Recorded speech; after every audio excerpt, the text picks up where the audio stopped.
2 Thessalonians 3 verse 10. For even when we were with you, we gave you this rule.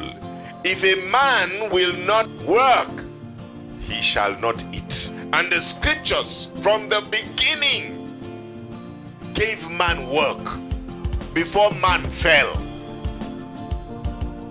Approaching work with the right attitude is one of the significant challenges of a Christian faith and the Christian life.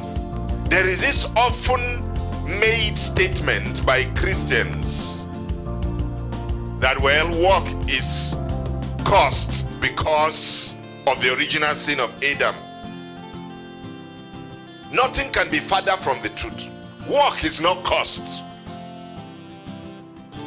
Yes, work got harder and it involved more toiling with the fall of Adam.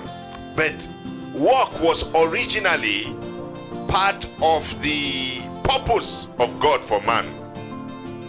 As we find in Genesis 2 verse 15. He said he puts the man he created, all right, in the Garden of Eden to do what? To work and to dress it. The garden needed to be worked.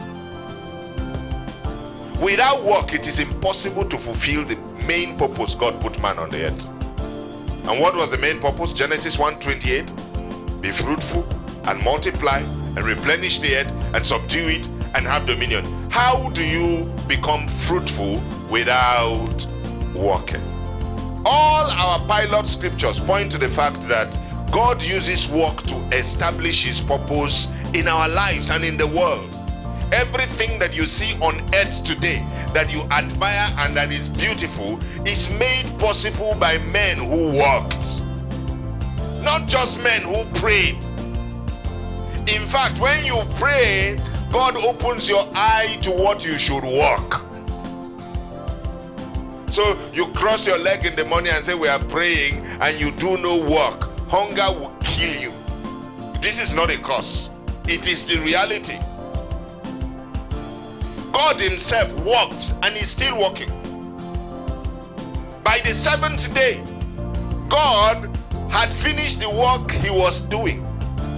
So on the seventh day, he rested from his work. That's scripture.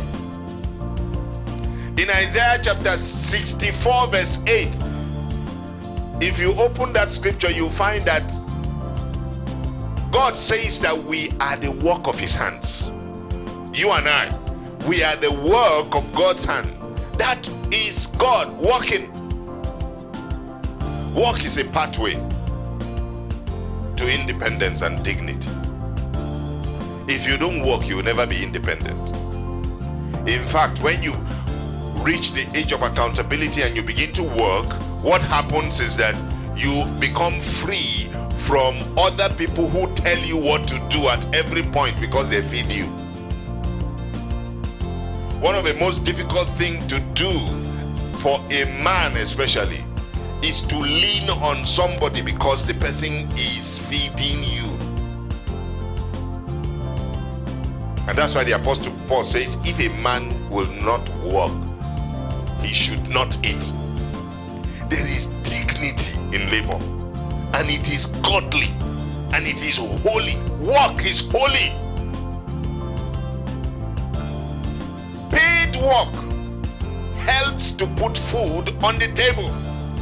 It is sad today that so many people see work as a drag to be endured and not enjoyed. That's why far too often our workplaces are unhealthy. Very unhealthy. Physically, psychologically, and even spiritually. Because work is a spiritual activity given to us to fulfill purpose on the earth. So if we don't like it, things won't work well. Why should I walk into a reception of an institution and the first thing that greets my arrival is a frowning face by the receptionist? You should be fired that moment. If the boss of that organization is my friend, you have lost that job that day.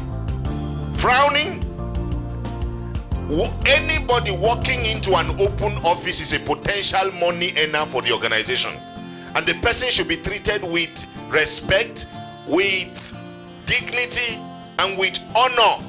That way, you don't know what connection that person has to other businesses, even if the person does not bring business that day.